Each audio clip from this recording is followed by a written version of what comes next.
ప్రస్తుతం ఇప్పుడు ఇవాళ 2 పిటిషన్స్ మీద వాదనలు జరిగినాయి. ఒకటి ఎమ్యూనిటీస్ పిటిషన్ అండ్ రెండోది కస్టడీ పిటిషన్. 2 పిటిషన్స్ అయితే రేపే జడ్జిమెంట్ పోస్ట్ చేశారు. Judgement is tomorrow. హెల్త్కు సంబంధించింది ఏమైందంటే వంశీ గారు కింద పడుకునే పరిస్థితి లేదు. ఒక 2 అడుగులకు తగ్గకుండా మంచం ఆ కంఫర్టబుల్ మెడికల్ కంఫర్ట్కి తగ్గకుండా ఏర్పాటు చేయడానికి అవకాశం ఉంది.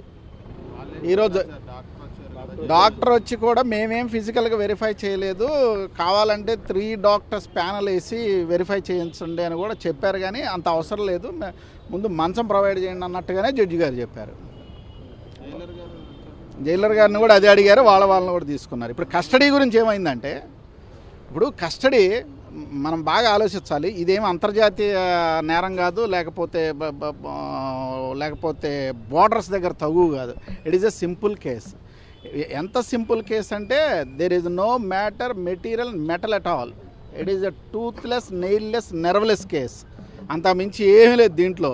అంటే ఇప్పుడు 10/2/2025 తారీఖున అతను వచ్చి కోర్టులో స్టేట్మెంట్ జడ్జిమెంట్ ఇచ్చిన తర్వాత వంశీ గారికి ఈ కేసుకి అసలు SC ST కేసుకి సంబంధం లేదు, నేను కంప్లైంట్ ఇవ్వలేదని చెప్పిన తర్వాత 11వ తారీఖున 4 తెలుగుదేశం కార్యకర్తలు తీసుకొచ్చేసి కేసు రిజిస్టర్ చేయించారు. ఎవరి మీద?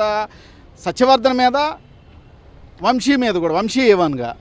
సరే, మళ్ళా 12వ తారీఖు రాత్రి 8:30కి ఒక కేసు కట్టి, గుర్తుపెట్టుకోండి, 12వ తారీఖు రాత్రి 8:30కి కేసు కట్టి 13వ తారీఖు ఉదయం 5ంటికే వంశీ గారిని కస్టడీలోకి తీసుకున్నారు. అంటే వితిన్ అవర్స్లో. ఆ రోజుకి ఈ కేసులో కావాల్సిన సాక్ష్యం సత్యవర్ధన్ కూడా పోలీసుల చేతిలో లేరు. అతన్ని విశాఖపట్నంలో తీసుకుంది ఉదయం 7ంటికి. జడ్జి గారు అడిగారు, మరి 20,000 అతని దగ్గర లాక్కుంటారని మీకు కలొచ్చి పెట్టారా అని అడిగారు ఈ పూట జడ్జి గారు కూడా. సో అది పరిస్థితి. ఈ కేసులో కస్టడీ 100% ఎవరని మేము అనుకుంటున్నాం. మరి ఏం చేస్తారో చూడాలి.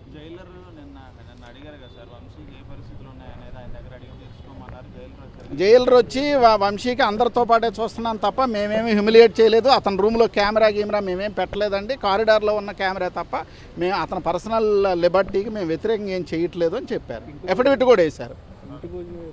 ఇంటి భోజనం అవన్నీ బహుశా కోర్టులో ఒప్పుకోకపోవచ్చు. భద్రతగా గంజాయి బ్యాచ్, బ్లేడ్ బ్యాచ్లు ఉన్నమాట నిజమేనండి. కొంత జాగ్రత్త చూసుకుంటున్నాం, కానీ అతని పర్సనల్ లిబర్టీకి వచ్చిన ఇబ్బంది ఏం లేదని జైలు సూపరింటెండెంట్ చెప్పారు. Thank you.